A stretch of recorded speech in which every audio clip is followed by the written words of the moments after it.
Pai, muito obrigado, Senhor. Obrigado porque é tão bom estar mais uma vez aqui junto com os nossos irmãos, celebrando ao Senhor, adorando o Teu santo nome, exaltando, Senhor, a Tua grandeza, o Teu senhorio e o Teu poder. Senhor, em nome de Jesus, eu quero, Pai, pedir ao Senhor que nessa manhã o Senhor fale aos nossos corações, Deus.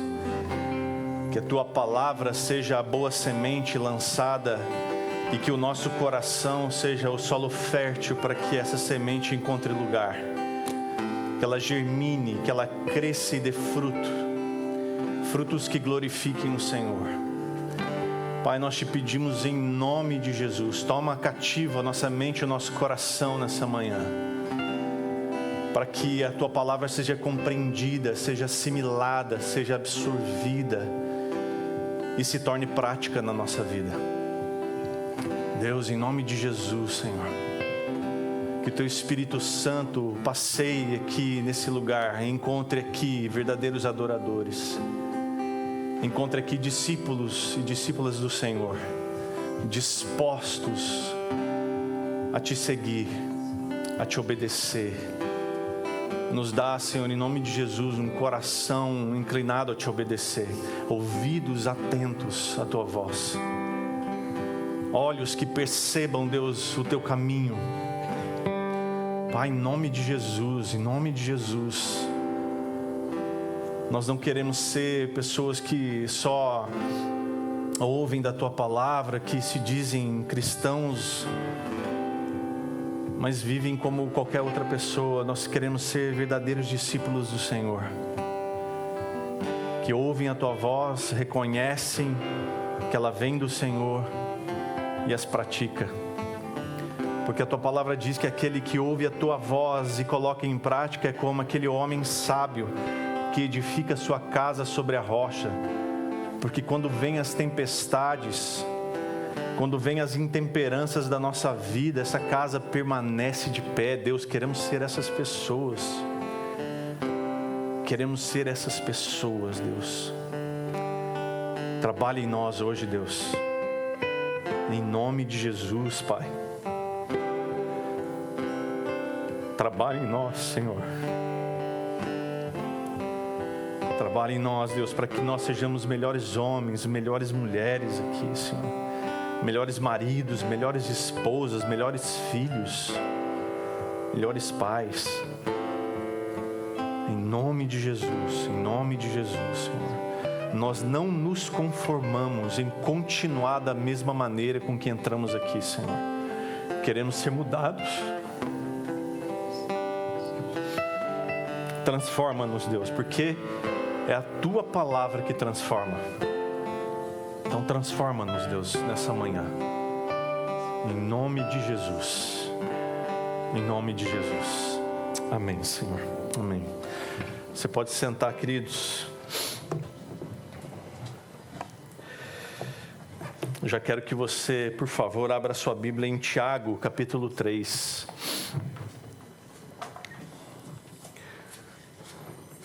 O texto que nós vamos estudar hoje é Tiago 3, dos versos 13 a 18. Tiago 3, 13 a 18. De certa forma, é um pouco a continuação do que nós estudamos aqui na semana passada. Semana passada a gente falou um pouco aqui sobre o cristão como uma árvore boa que produz um caráter transformado. E esse caráter transformado produzindo bons frutos. Lembra disso? Semana passada a gente falou muito sobre isso lá em Lucas 6, de 43 a 45, e usamos também em João. Falamos em João 15 sobre a poda que Deus faz em nós para que a gente possa frutificar ainda mais para a glória dele. E aí a gente voltou lá para Lucas 6,45 para falar que o coração é a origem desses frutos, né? Como o bom tesouro, de onde sai o bem, de onde o bem é produzido ali em nosso coração pela ação do Espírito Santo, pela palavra de Deus plantada em nós. E hoje eu quero me aprofundar um pouco mais nessa reflexão sobre a origem desses frutos, olhando para a sabedoria que vem do céu e que reside no nosso coração. Reside no coração que é transformado, na mente renovada pela palavra de Deus. Tiago, ele vai nos desafiar aqui a olhar para esses frutos, os frutos da nossa vida, e fazer as seguintes perguntas: que tipo de sabedoria está me guiando? E como é que eu posso me identificar com essa verdadeira sabedoria? Será que essa sabedoria ela se manifesta apenas no conhecimento ou também nas ações, nas nossas ações do dia a dia? Então, por favor, leia comigo Tiago capítulo 3, versos 13 a 18, que diz assim: quem entre vocês é sábio e inteligente? Mostre as suas obras em mansidão de sabedoria, mediante a sua boa conduta. Se pelo contrário, vocês têm em seu coração inveja amargurada e sentimento de rivalidade, não se gloriem disso, nem mintam contra a verdade. Esta não é a sabedoria que desce lá do alto. Pelo contrário, é terrena, animal e demoníaca. Pois onde há inveja e rivalidade, aí há confusão e toda espécie de coisas ruins. Mas a sabedoria lá do alto é primeiramente pura, depois pacífica, gentil, amigável, cheia de misericórdia e de bons frutos, imparcial, sem fingimento. Ora, é em paz que se semeia o fruto da justiça para os que promovem a paz. O contexto aqui de Tiago capítulo 3, se você olhar no início do capítulo 3, você vai ver ali que ele está falando sobre o poder destrutivo da língua. Você se lembra que na semana passada, nós vimos aqui que um caráter não transformado por Jesus, ele revela maus frutos pelo que se fala e pelo que se faz. Lembra disso? Jesus diz lá em Lucas 6,45, que a boca fala do que está cheio o coração. E Tiago usa uma série de ilustrações aqui para nos alertar sobre o perigo desse pequeno, mas potente membro do corpo, a língua. Está caindo peça do microfone aqui, viu? Que ele funcione até o final. O problema central que Tiago destaca aqui é que a língua, embora pequena, ela tem um poder imenso. Ela tem poder para destruir e corromper. Tiago, ele compara aqui a língua com um pequeno freio que controla um cavalo. Ele compara um leme minúsculo que dá direção, que governa um grande navio, e uma pequena faísca que incendeia uma floresta. Ou seja, a língua aqui, ela tem um potencial de desencadear um caos. A língua também tem o poder de contaminar todo o corpo. A língua é descrita aqui no capítulo 3 como um mundo de maldade, capaz de manchar toda a nossa existência. Ela não é apenas um membro do corpo, mas ela também é um reflexo do nosso interior.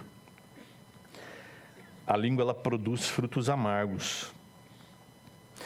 Tiago, ele aponta aqui para a incoerência absurda de louvar a Deus com a mesma boca que se amaldiçoa alguém. Olha que coisa terrível essa. Parece loucura isso, mas existe.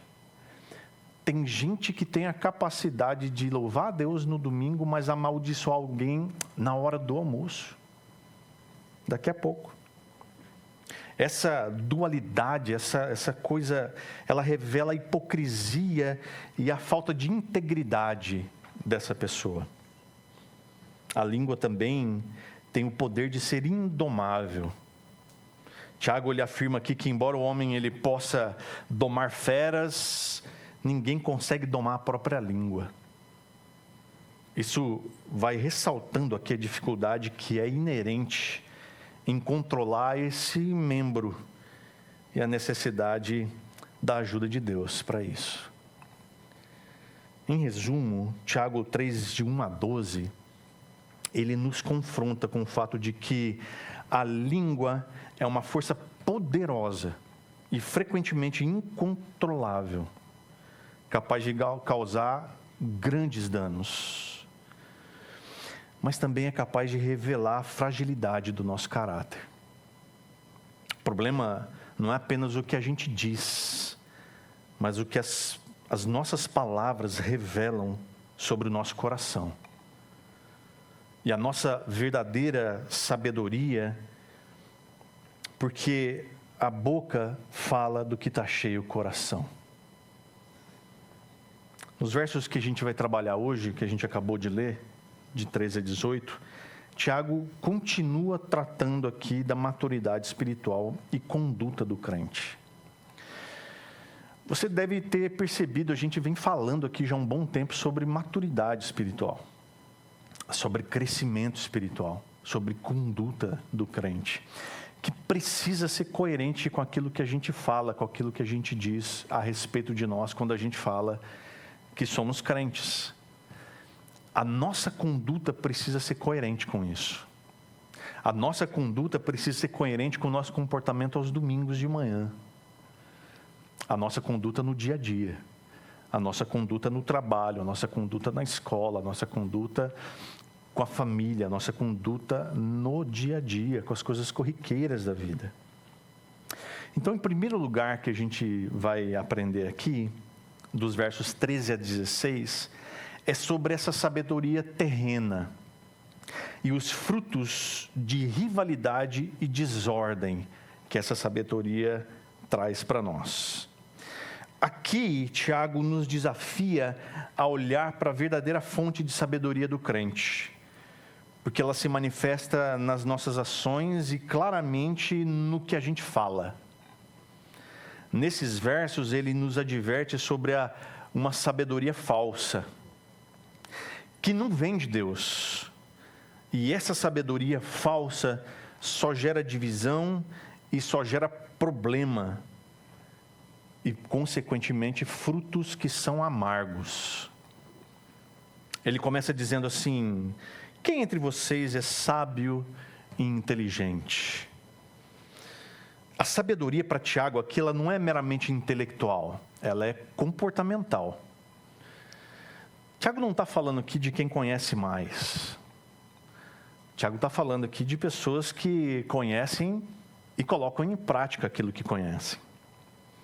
O sábio, a palavra para sábio aqui é o sophos, que vem de sofia, da palavra para sabedoria, é aquele que tem ciência, ele é um mestre, alguém que é hábil nas letras. Essa é a pessoa sábia, o sophos.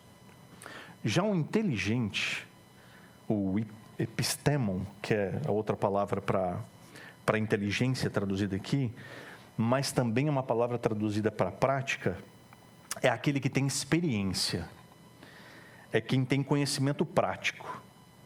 Então ele está dizendo assim: quem entre vocês é mestre, conhecedor, sábio e experiente, prático. Ele diz: mostre as suas obras em mansidão de sabedoria mediante a sua boa conduta. O Tiago, ele já havia dito ali no capítulo 2 que a fé é demonstrada pelas boas obras.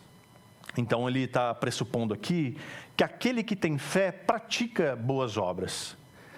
Ou seja, as boas obras são característica de quem tem fé. Ou seja, se eu e você professamos a nossa fé em Cristo Jesus, a nossa conduta é condizente com a nossa fé. Então, veja, eu não pratico boas obras para ser salvo e nem para alcançar fé, mas eu pratico boas obras porque eu tenho fé. Entende isso? As boas obras é consequência da fé que você tem em Cristo. Aqui a sabedoria também é provada pela boa conduta e pela mansidão.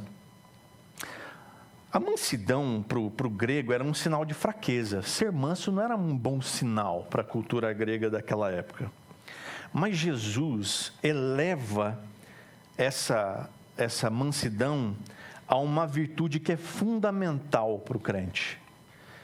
Ele diz lá em Mateus 5,5, no Sermão do Monte, ele diz assim: bem-aventurados os mansos, porque herdarão a terra. Então, essa virtude, que para o grego não era virtude, era uma fraqueza, Jesus ele estabelece como fundamental para o crente: tem que ser manso, porque o manso vai herdar a terra. A mansidão, portanto, ela não provém da covardia ou da passividade, como se pensa, mas sim da confiança em Deus e, consequentemente, da libertação de si mesmo. Eu passo a ser mais manso cada vez que eu confio mais em Deus e me liberto de mim mesmo, confiando em Deus, confiando em Deus. E quando eu confio em Deus, pode cair o mundo, eu estou tranquilo. Não é assim? Então, as obras de mansidão aqui, elas são comprovadas pela boa conduta do crente.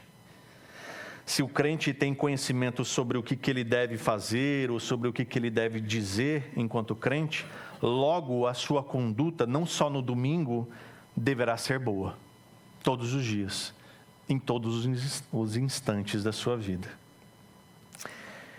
E aí ele continua dizendo: se pelo contrário vocês têm em seu coração inveja amargurada e sentimento de rivalidade, não se gloriem disso, nem mintam contra a verdade. Tiago agora ele mostra que o que povoa o coração daqueles que não têm obras de mansidão de sabedoria, ou seja, a inveja amargurada e o sentimento de rivalidade, que são na verdade a antítese da verdadeira sabedoria, que é caracterizada pela mansidão.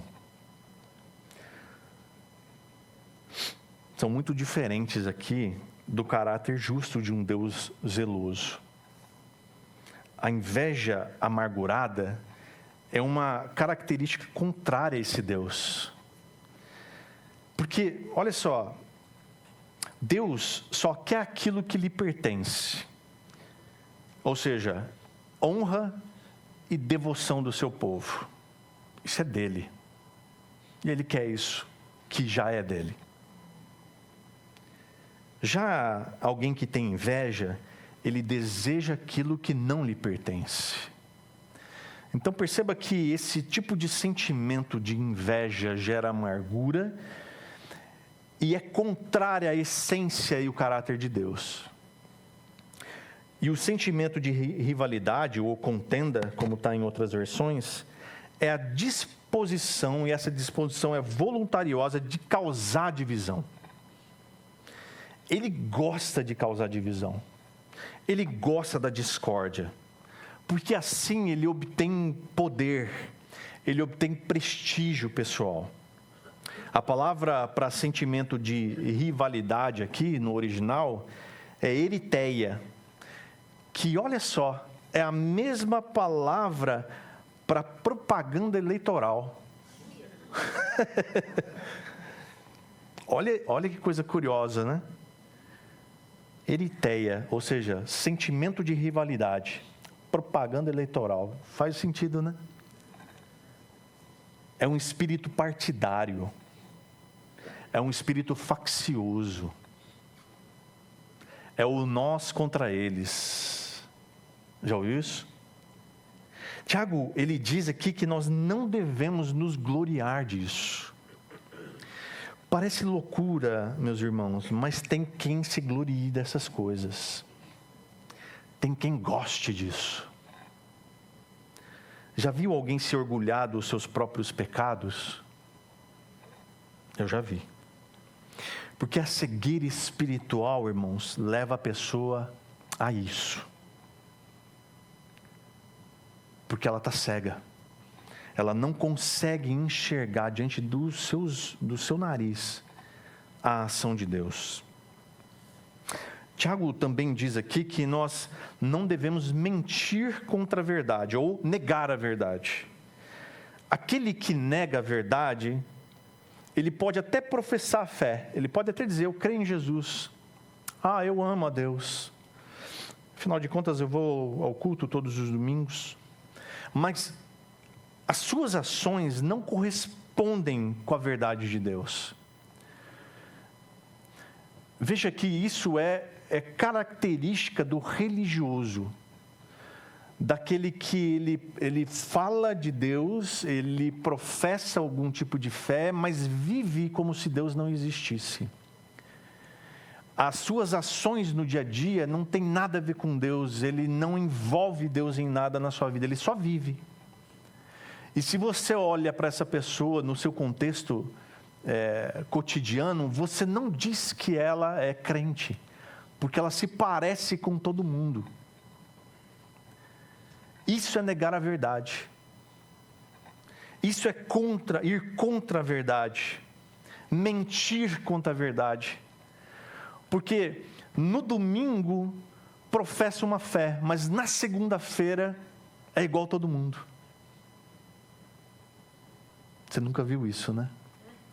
Mas existe. Então ele diz assim, essa não é a sabedoria que desce lá do alto. Pelo contrário, é terrena, animal e demoníaca. A sabedoria do alto não tem nada a ver com esse comportamento como nós descrevemos até aqui. Nada a ver. Essa sabedoria, ou comportamento mundano, é descrita por Tiago aqui é uma sabedoria terrena, porque a sabedoria terrena, ela foca naquilo que é material, naquilo que é visível. Ela não está preocupada com as coisas espirituais, ela quer saber do aqui, do agora. Ela precisa agir porque ninguém paga as suas contas. Ninguém coloca comida na sua mesa, então ele precisa agir. Ele está focado naquilo que é material, naquilo que é palpável, naquilo que é tangível, naquilo que ele tem controle. Então esse tipo de sabedoria, ela é meramente terrena. Só que o problema aqui que a sabedoria terrena, ela involui, ela degrada com o tempo. De terrena, ela passa a ser animal. É curioso essa degradação que Tiago traz aqui, né? Porque a sabedoria animal, ela é instintiva, ela é reativa, ela não tem freios morais. Percebe que à medida que você vai se distanciando de Deus, a cada passo que você dá distante de Deus, você fica mais longe dele.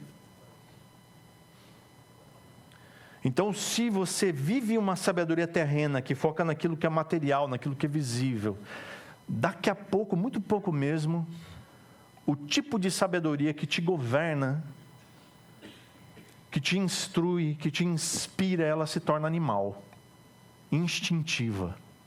Você vai agir por instinto, você vai agir pela reação, uma sabedoria reativa. Os freios morais desaparecem. Então, lesar alguém para se preservar não vai te custar muita coisa. É melhor ele do que eu. Porque é uma sabedoria animal. Não me custa nada pisar na cabeça de alguém que está me atrapalhando. Não me custa nada puxar o tapete de alguém que está na minha frente. Porque afinal de contas o mundo é assim, é selvagem. E eu preciso o que é melhor para mim e para minha família. Então eu não meço esforços.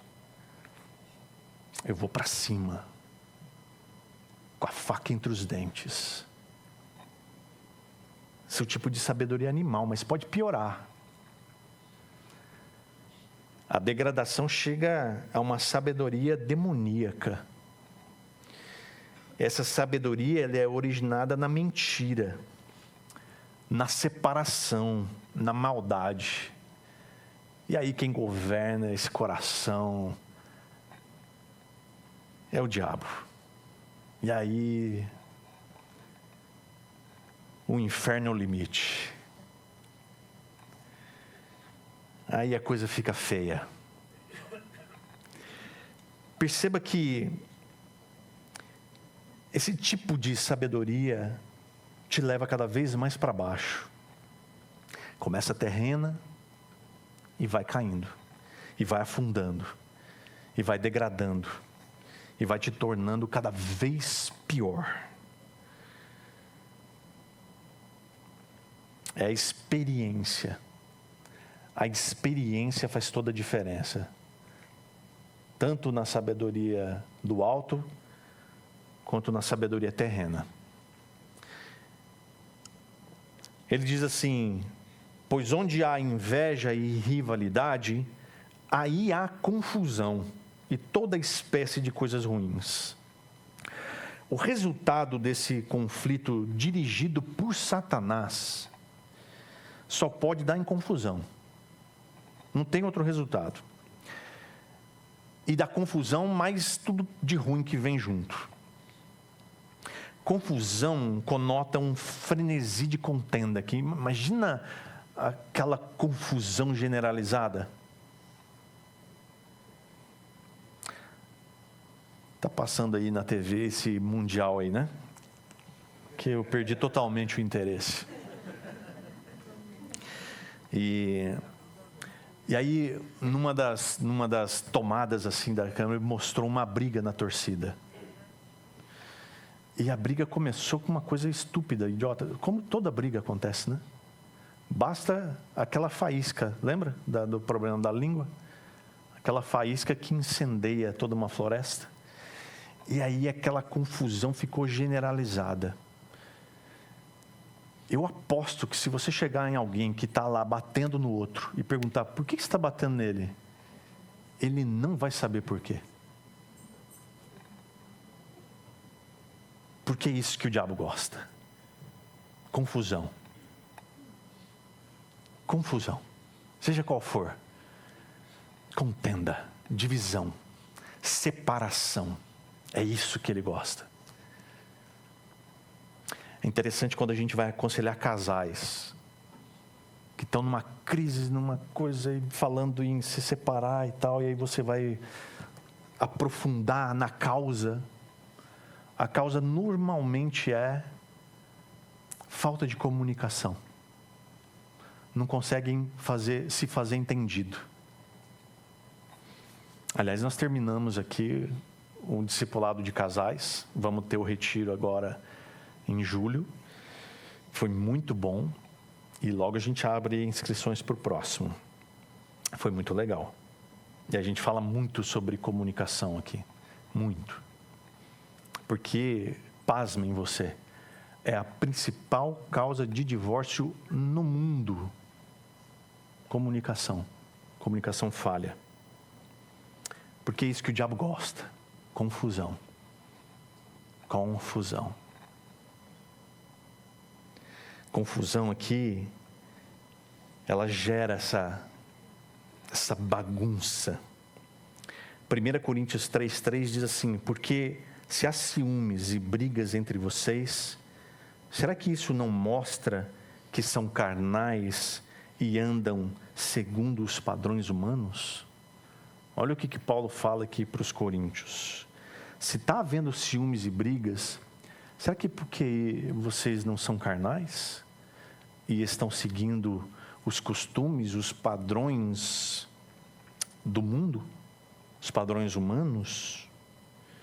Porque onde há inveja e rivalidade, certamente coisas ruins chamarão outras coisas ruins. Sabe aquela história? De um abismo chama outro abismo?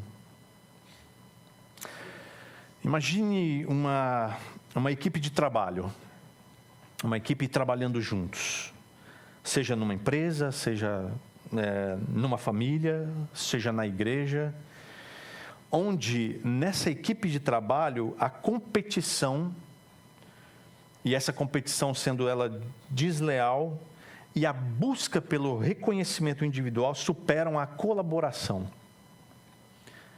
Imagina o caos que isso não gera. Os frutos desse ambiente são sempre tóxicos, sempre vai haver baixa produtividade e a falta de confiança é inevitável. Tenha certeza disso. Porque onde há rivalidade, tem confusão. Mas tem solução, graças a Deus. É a sabedoria do alto, que nos diz aqui no verso 17. A segunda coisa que a gente precisa aprender aqui é que a sabedoria do alto, ela traz frutos de paz e justiça. Em contraste, então, com a sabedoria terrena, Tiago nos apresenta aqui a sabedoria que é de Deus. A solução para essa confusão toda é buscar a sabedoria do alto, que produz qualidades de um bom caráter. Ele diz assim: mas a sabedoria lá do alto é primeiramente pura, depois pacífica, ela é gentil, amigável, cheia de misericórdia e de bons frutos, imparcial e sem fingimento. Essa sabedoria do alto, então, ela é primeiramente pura, porque ela não é contaminada por segundas intenções. Ela não tem qualquer tipo de malícia. Essa sabedoria, ela busca santidade, ela busca a proximidade com Deus. Essa sabedoria, ela só se interessa pelas coisas que aproximam eu e você de Deus. Esse tipo de sabedoria não se deixa contaminar. Não tem malícia, não tem aquele sentimento de puxa, eu podia tirar algum proveito para mim mesmo disso. Ela é pura. Ela é inocente. Ela também é pacífica, porque o intuito dela é promover a paz, é promover a harmonia, é não querer nenhum tipo de discórdia, nenhum tipo de confusão. É o tipo de sabedoria que preza pela paz. Você já deve ter ouvido aquela historinha, alguns concordam com ela, outros não, é melhor ter paz do que ter razão. Já ouviu essa historinha? Um casal estava no carro, indo para uma festa, e aí eles se atrasaram, e aí eles começaram a brigar. O marido estava dirigindo, aí essa mulher, ela foge o padrão das mulheres, essa do carro. As mulheres não fazem isso. Aí essa mulher do carro falava assim: vai por esse caminho que é mais rápido. As mulheres não fazem isso, né? Essa fez. E ela falou assim: vai por aqui que é mais rápido.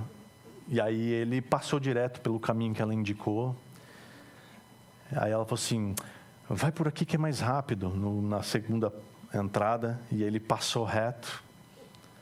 Aí chegou lá num momento lá que o engarrafamento estava absurdo, e aí eles iam chegar mesmo mais atrasados ainda. E aí ele meio desenchavido, chateado, assim, ele falou assim: puxa, bem que você falou que era para entrar lá, né? Por que você não insistiu? Ela falou assim: porque eu preferi ter paz do que razão. Porque se eu tivesse insistido com você, você ia brigar comigo. E a gente ia brigar aqui. E aí ia virar uma confusão e a gente ia chegar nessa festa na hora, mas chateados um com o outro. É melhor a gente chegar atrasados, mas de bem, do que da outra forma. É uma sabedoria pacífica. não é? Não é, gente? Vocês estão dando risada porque, tá vendo? Quem ri é porque é aquela turma que não concorda com a história. Mas é assim que acontece. Às vezes a gente precisa deixar o Espírito Santo falar ao nosso coração, deixar o Espírito Santo nos guiar. E para evitar uma discussão, para evitar uma contenda, nós precisamos da sabedoria do alto, que é pacífica, que preza pela paz. E olha, meus irmãos, se você é crente no Senhor Jesus Cristo, eu imagino que todos aqui sejam, o Espírito Santo habita em você. E se o Espírito Santo habita em você, ele te dá sinais. Ele diz: não fale isso, não faça isso, para que a paz permaneça. Porque é uma sabedoria pacífica a que vem do alto. Ela é uma sabedoria gentil. Ela é amável, ela é cortês. Ela é fácil de lidar. Não é inflexível, nem arrogante. Então, alguém que reúne essas características é porque busca uma sabedoria do alto, que é uma sabedoria gentil. Uma sabedoria que é fácil lidar com pessoas assim, movidas pelo Espírito Santo. São pessoas que não são inflexíveis. Sabe aquela pessoa que não dá o braço a torcer de jeito nenhum? Se torna arrogante. Porque ela tem uma altivez. E lidar com pessoas assim é difícil, não é? Mas a sabedoria do alto, ela traz a gentileza para a personalidade da pessoa. Então ela se torna flexível, humilde. Essa sabedoria, ela é amigável. Porque ela é compreensiva, ela é razoável. Ela é disposta a ouvir. Lembra do problema da comunicação? O problema da comunicação é porque a maioria de nós não sabe ouvir. Ouvir é uma virtude, irmãos. Às vezes a gente quer falar, mas ouvir é melhor. Porque quando a gente ouve, e ouvir não é parar, sentar na frente de quem está falando e, né, ficar pensando na morte da bezerra. Mas é prestar atenção, é escutar o que a pessoa está dizendo, assimilar, refletir. Isso é ouvir.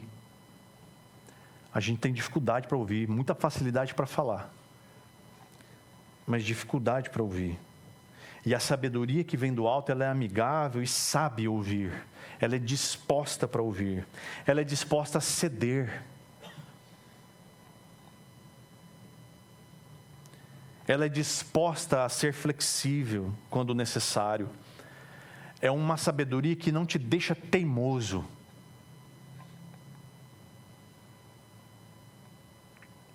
Eu queria que vocês vissem a cara de vocês.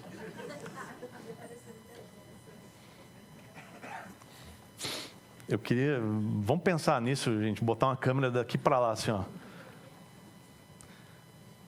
É muito interessante ver as expressões aqui, irmãos, na pregação. Muito mesmo. Vamos parênteses aqui, né? Porque, já dizia um pregador famoso, ele diz assim, quando o evangelho é pregado, duas coisas acontecem. Ou você odeia o seu pecado, ou você odeia o pregador. E dá para perceber essas expressões. Às vezes eu me sinto meio oprimido aqui. Porque a sabedoria do alto é amigável. Então ela ouve e assimila. E tenta aplicar isso para o seu coração.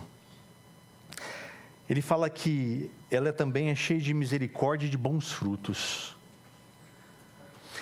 Porque ela não é apenas teórica, não é, puxa, legal o que o pastor está falando aí, o texto que ele leu muito bom também, o contexto de Tiago 3, de 1 a 12 foi legal, muito bom, gostei.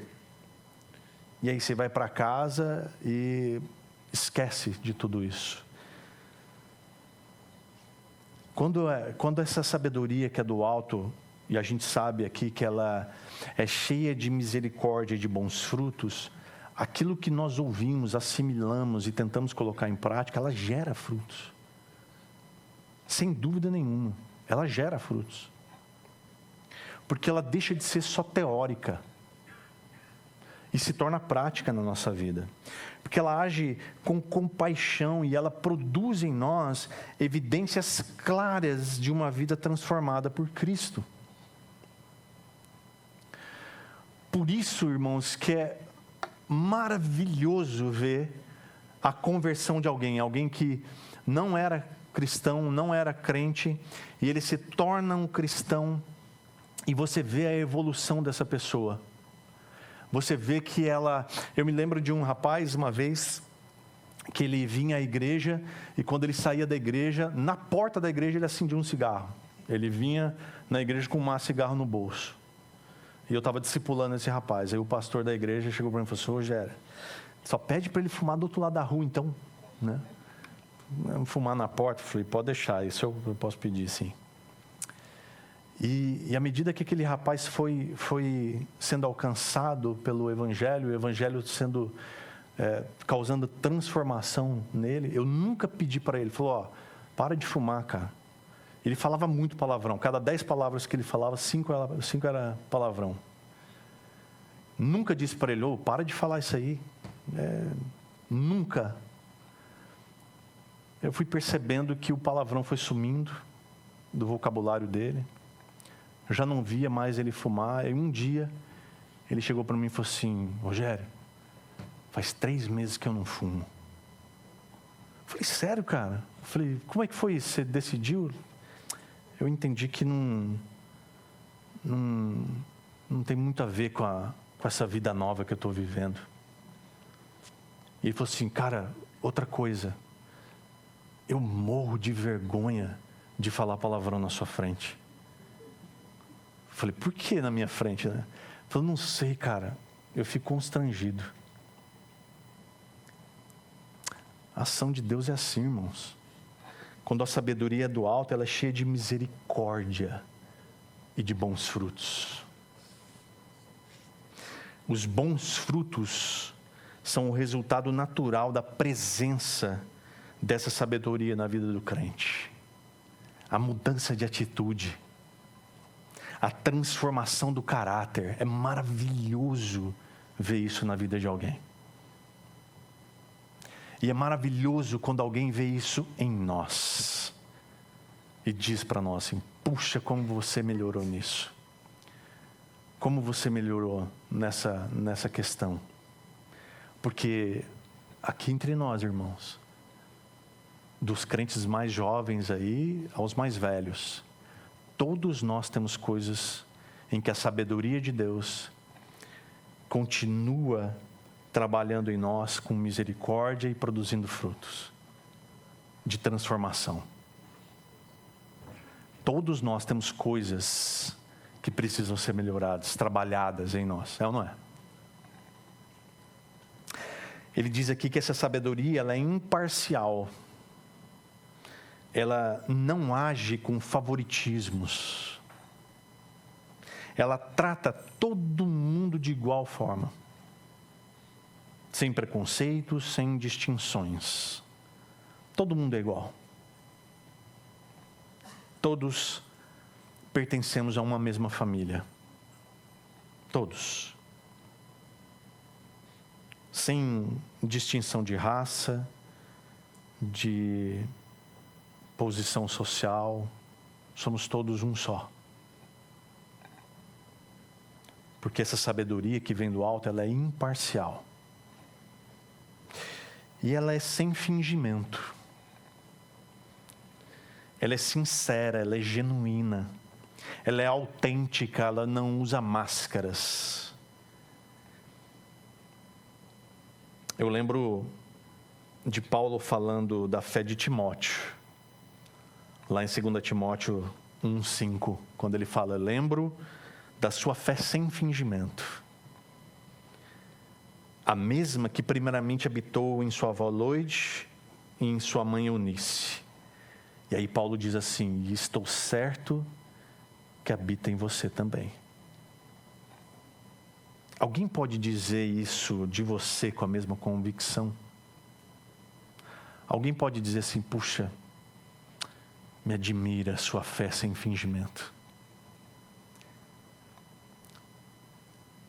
Me admira a sua sinceridade diante de Deus e diante das pessoas. Me admira a tua transparência. Buscar essa sabedoria que vem do alto é como se submeter à poda do Senhor, que a gente viu aqui no domingo passado, João 15. Deus vai nos limpando para que a gente possa frutificar mais. É a busca por essa sabedoria que nos aproxima de Deus. Alguém me enviou uma frase semana passada, dizendo assim que quando Deus nos poda, é o momento em que Ele está mais perto de nós. Porque quando você poda uma planta, você tem que chegar bem perto. Lembra da história do espinho? A ponto de você se arranhar no espinho ali. Então, quando Deus nos poda, é o momento em que Ele está mais perto de nós. Então, numa equipe de trabalho, na igreja, numa família, onde o diálogo, onde o perdão e o respeito mútuo prevalecem, o resultado é um ambiente de amor e de crescimento, em sabedoria do alto. Sempre. Terceiro e último, a colheita da sabedoria. Plantando para a justiça, verso 18. Por fim, aqui o verso 18 é a síntese dessa mensagem. Ele diz assim: ora, é em paz que se semeia o fruto da justiça para os que promovem a paz. O legado daqueles que promovem a paz, em vez de conflito, é o fruto da justiça. Aqueles que promovem a paz vão experimentar desse fruto da justiça de Deus. A semente ou o fruto da justiça são as ações e o caráter que vem dessa sabedoria do alto. O fruto que vem da pacificação na comunidade, principalmente na comunidade cristã, a conduta justa, Deus abençoa. E isso, segundo o que Tiago fala aqui, será semeado em paz. Não por meio de conflitos ou de imposições, mas com a atitude de um pacificador. E isso é feito por quem promove a paz. Aqueles que buscam a sabedoria do alto, eles se tornam agentes, se tornam promotores dessa paz e dessa justiça no mundo. Ou seja, aqueles que buscam a sabedoria do alto, eles buscam essa sabedoria do alto por amar a Deus. Eles amam a Deus, eles querem aquilo que é de Deus. Então eles buscam essa sabedoria em Deus. Estes, certamente, eles vão promover a paz uns com os outros, por amar o outro. Porque é quando ele ama o seu irmão, é que ele pensa: poxa, eu não posso semear discórdia aqui, eu preciso semear paz e a justiça de Deus, porque eu amo a Deus e eu amo o meu irmão. E aí então, esse que ama a Deus e busca a sabedoria dele, ama o outro e promove a paz com o outro, ele então vai poder servir o mundo com paz e justiça, que vem de Deus. Que aplicações práticas a gente pode tirar disso então? Em primeiro lugar, a gente precisa ter uma autoavaliação. Que tipo de fruto eu tenho produzido? A gente viu na semana passada que Deus nos poda, nos limpa para que a gente frutifique. Então, que tipo de fruto eu tenho produzido na minha vida? Esses frutos, eles revelam uma sabedoria terrena ou uma sabedoria do alto? A segunda coisa que a gente pode fazer, tornando prático isso tudo, é buscar essa sabedoria que é do alto. Tiago 1,5, ele dá a receita para isso. E é extremamente complicado, irmãos. Eu vou ler com cuidado aqui devagar. Ele diz assim, se porém algum de vocês necessita de sabedoria, aí vem a receita aqui. Peça a Deus, que a todos dá com generosidade e sem reprovações, e ela lhe será concedida. Você quer a sabedoria do alto? Peça a Deus. Busque em Deus. E aqui, irmãos, é na intimidade. É na relação que você precisa ter com Deus. Porque uma vez que você tem essa relação com Deus e essa relação é sincera, você pode pedir a Deus sabedoria e Ele te dá. Ele diz aqui que é sem reprovações, ela vai ser concedida. A gente precisa buscar essa sabedoria ativamente. Uma outra coisa são ações de paz. Como que a gente pode ser pacificadores nas nossas casas, no trabalho, na escola, na igreja? É a sabedoria do alto que nos capacita a construir pontes e não muros. Para que a gente seja pacificador, onde nós estivermos, nós precisamos da sabedoria do alto, que a gente já descobriu como a gente faz para ter, pedindo a Deus em intimidade. E por último, uma outra ação prática, é oração e palavra. Cultivar a sabedoria do alto significa estar imerso na palavra de Deus. É estar em constante oração, permitindo que o Espírito Santo nos guie. E, meus irmãos, nós estamos numa igreja que busca promover isso. Nós temos zelo pela palavra de Deus, tanto na pregação no domingo quanto na nossa escola bíblica. E nós temos zelo pela oração. Às quintas-feiras, todas as quintas-feiras, nós estamos aqui, 7 horas da noite, orando uns pelos outros. Orando pelos motivos inúmeros que tem no relógio de oração, que surgem todos os dias, motivos, pedidos de oração. Junte-se a nós nisso. Tem reunião de oração que a gente está em 5 pessoas aqui. Quinta-feira, graças a Deus, a gente estava em um maior número. Mas isso precisa ser uma prática na nossa vida. Assim como era a igreja primitiva. Se você olhar esse versículo que já há 3 anos está nessa parede aqui de trás, os pilares dessa igreja é palavra de Deus, é comunhão, é partir do pão e a oração. Se nós formos diligentes nessas coisas, nós seremos uma igreja forte. E se formos uma igreja forte, meus irmãos, então aquilo que Jesus diz em Mateus 16 vai acontecer, as portas do inferno não vão prevalecer.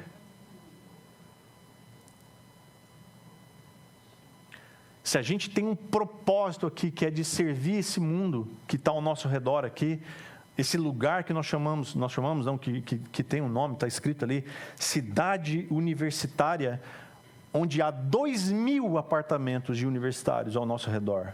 2.000. É só sendo diligentes na palavra de Deus, na comunhão, no partir do pão e na oração.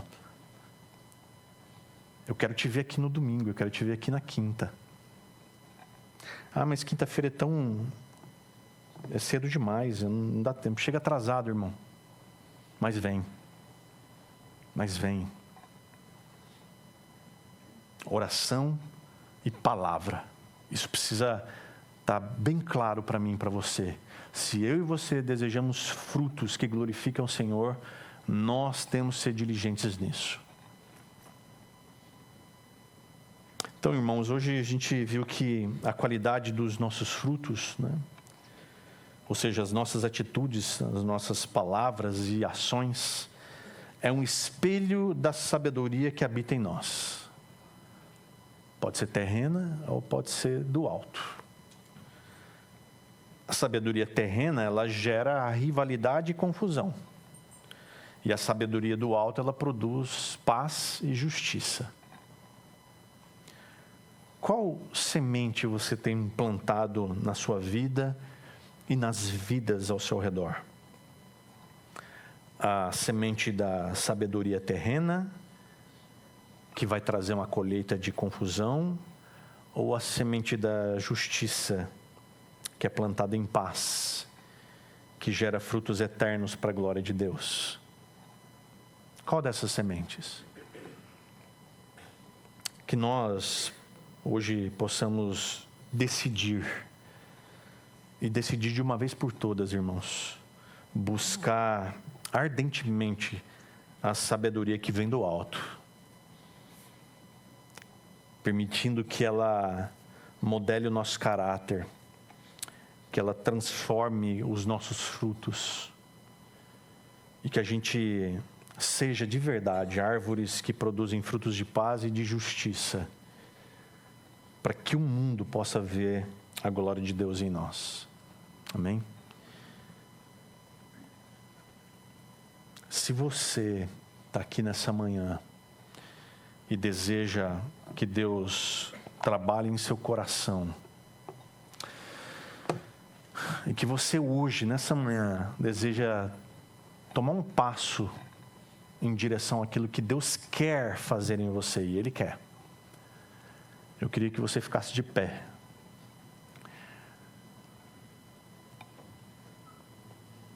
E orasse comigo.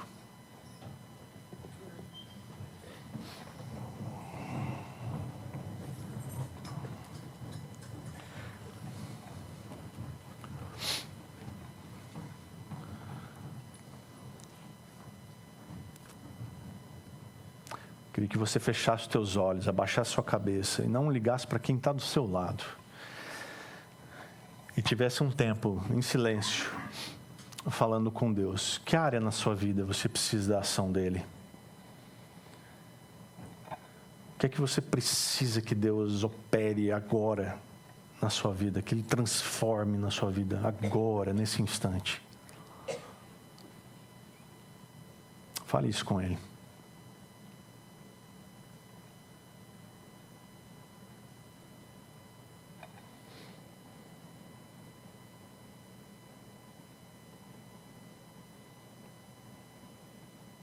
Deus, o Senhor conhece teu povo. O Senhor conhece cada pessoa que o Senhor trouxe aqui hoje, Deus. Portanto, meu Deus, em nome de Jesus, há orações sinceras aqui agora, Senhor. Orações que chegam no teu trono agora, de corações sinceramente desejosos da transformação que o Senhor pode fazer. Pai, não permita que essa pessoa saia por aquela porta da mesma forma com que ela entrou.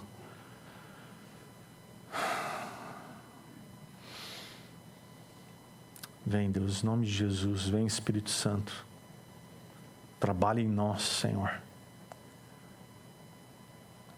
Revigora o cansado, Senhor. Em nome de Jesus.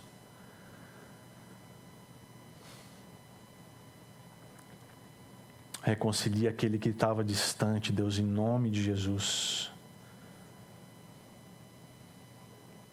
Se revela aquele que ainda não te conhece de verdade, Pai, em nome de Jesus.